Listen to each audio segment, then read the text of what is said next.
Welcome back to Midnight Whispers. Don't forget to subscribe, turn off the lights, and let's step into something you can't unhear. That night, I pushed open the rusted doors of the abandoned hospital and felt the cold air spill out like it had been sealed inside for decades, carrying a thick smell of metal and mildew that wrapped around me before I could take a full breath. I walked down the first hallway with my phone light trembling slightly, not because of my hands, but because something in the air felt charged, like the place itself was sizing me up with an old and patient awareness. The paint on the walls peeled in long strips that curled upward as if reaching for something, and each step I took sounded strangely muffled, as if the floor didn't want anyone knowing where I was walking. I kept reminding myself I came here to prove the stories were nothing more than rumors told by bored locals. Yet, every second inside made that excuse feel thinner and more desperate. The smell changed as I moved deeper, shifting from rot to something sharp and sterile, almost like an operating room that had been cleaned obsessively long after there was any reason for anyone to be here. A soft metallic tap echoed from somewhere behind me, repeating in irregular beats that felt too intentional to be pipes settling. And I stopped walking because something in the sound felt unnervingly aware of my presence. The nurse's station appeared around the corner like a frozen scene from a life that ended abruptly, with papers scattered everywhere, though a few sheets looked disturbingly fresh compared to the rest. One paper caught my eye with a date from only a few months ago scribbled in shaky handwriting, and dropping it quickly felt like the only way to keep the panic rising in my throat from taking over.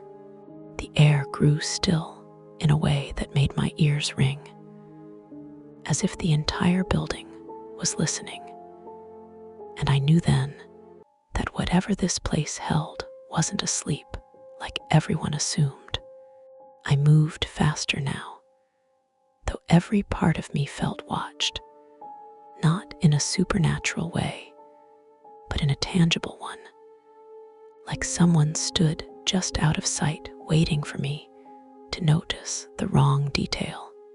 My flashlight flickered 3 times before stabilizing, and for a split second, I saw what looked like a figure standing at the far end of the hallway before it dissolved into the dark, as if it were never there.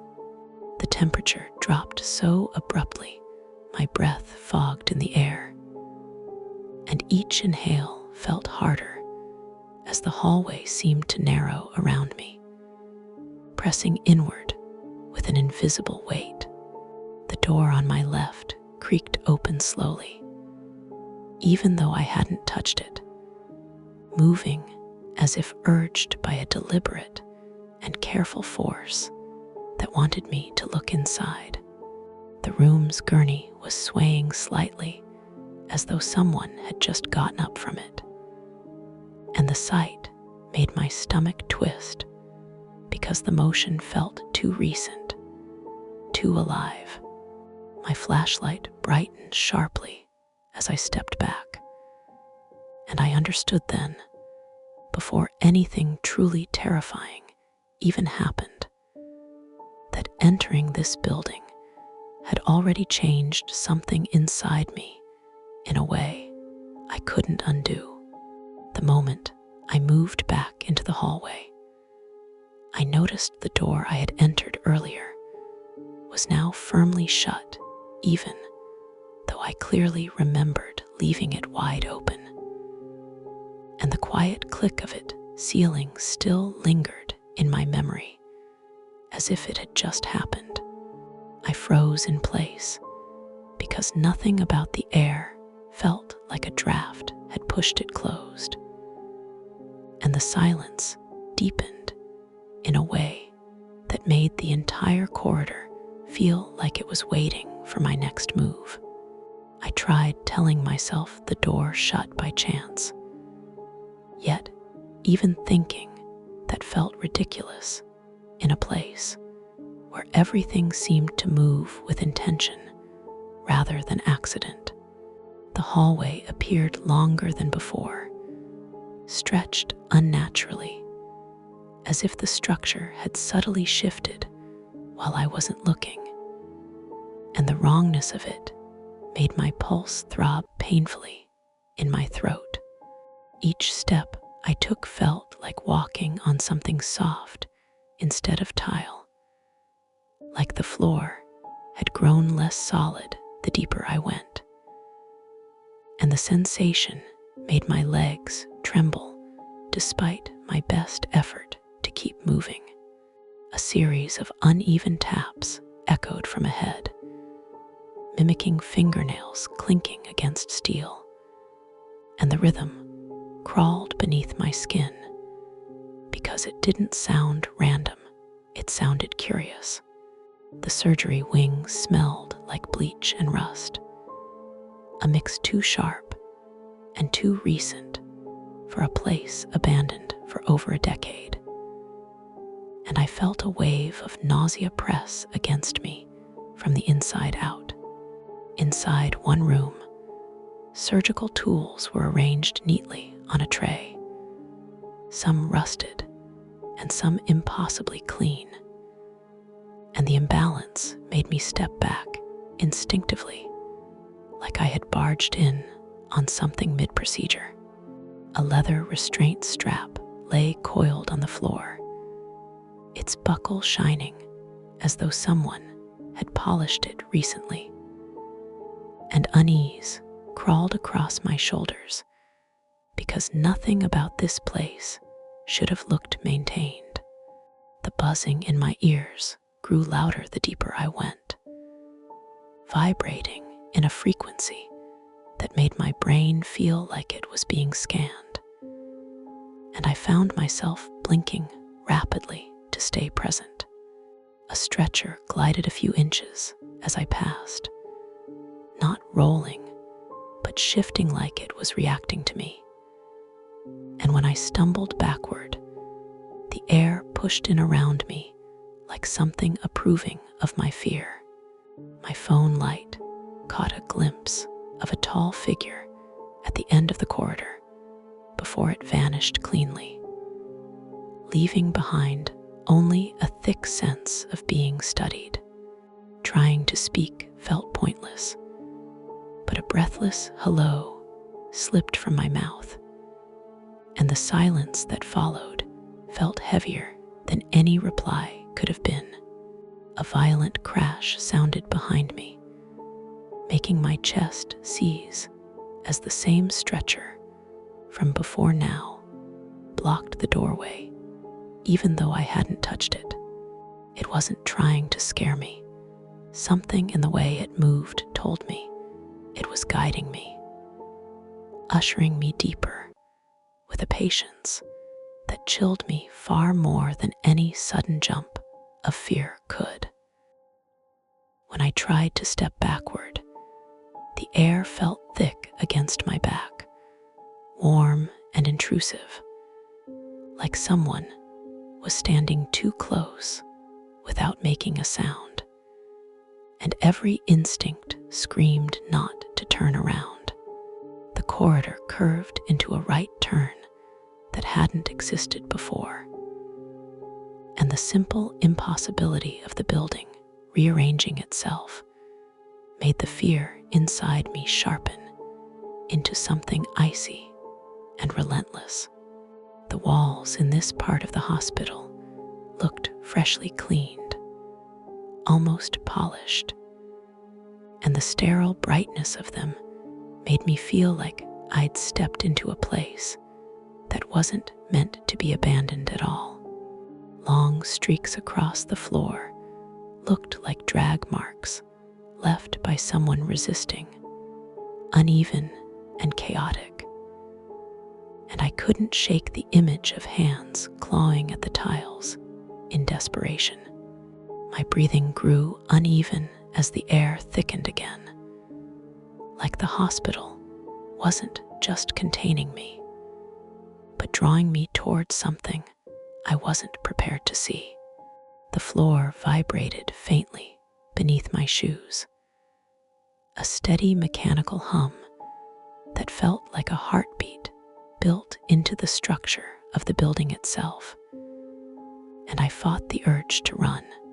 When I touched the wall, its warmth felt human, pulsing subtly under my fingertips, and I jerked my hand away in disbelief as nausea rolled through me.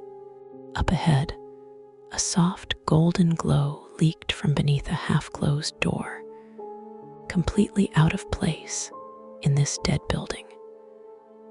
And curiosity clashed with dread in my stomach.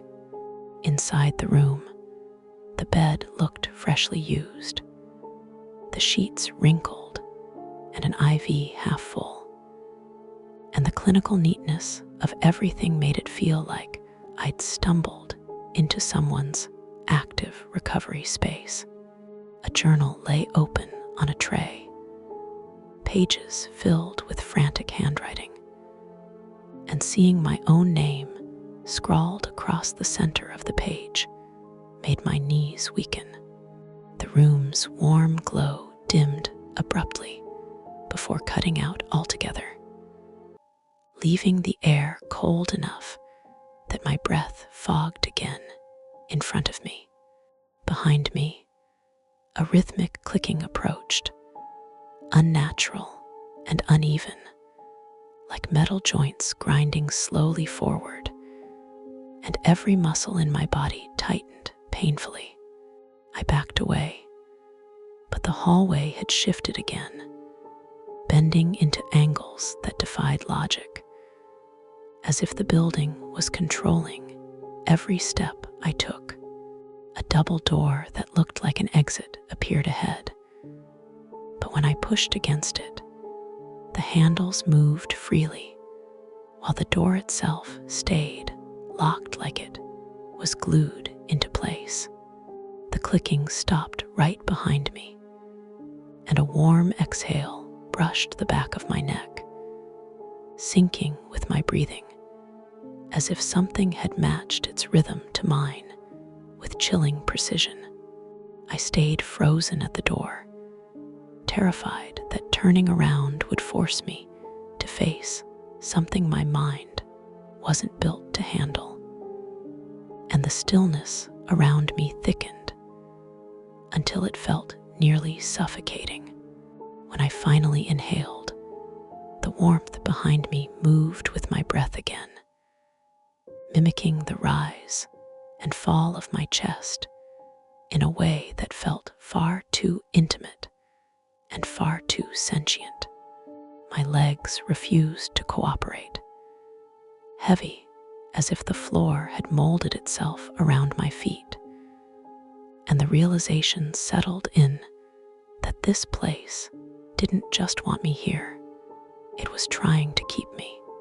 Cold air replaced the warmth behind me, so fast my spine jerked from the temperature shift, and the presence felt like it hovered inches from my back, waiting for me to turn. I twisted the doorknob again and felt it turn uselessly in my palm, rattling loosely as though the inner mechanism had been hollowed out, leaving nothing but a shell I couldn't use to escape.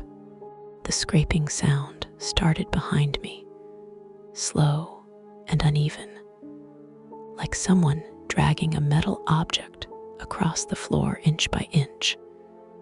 The vibration crawling up my legs into my ribs.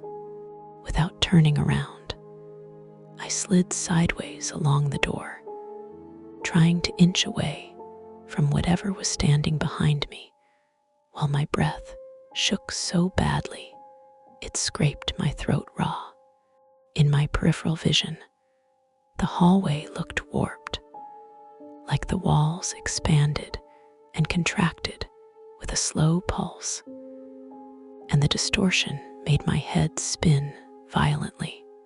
A distant metallic clang echoed down the corridor, shaking a few instruments inside the nearby room, and the shock snapped me out of my paralysis, just enough for me to stumble forward.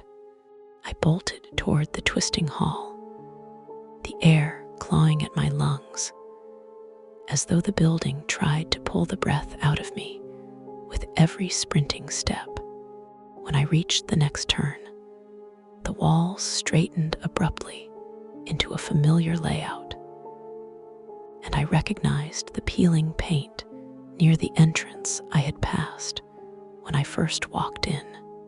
The rusted doors were wide open, now despite refusing to move earlier, and cold night air poured inside, as if the building had finally decided it was done with me.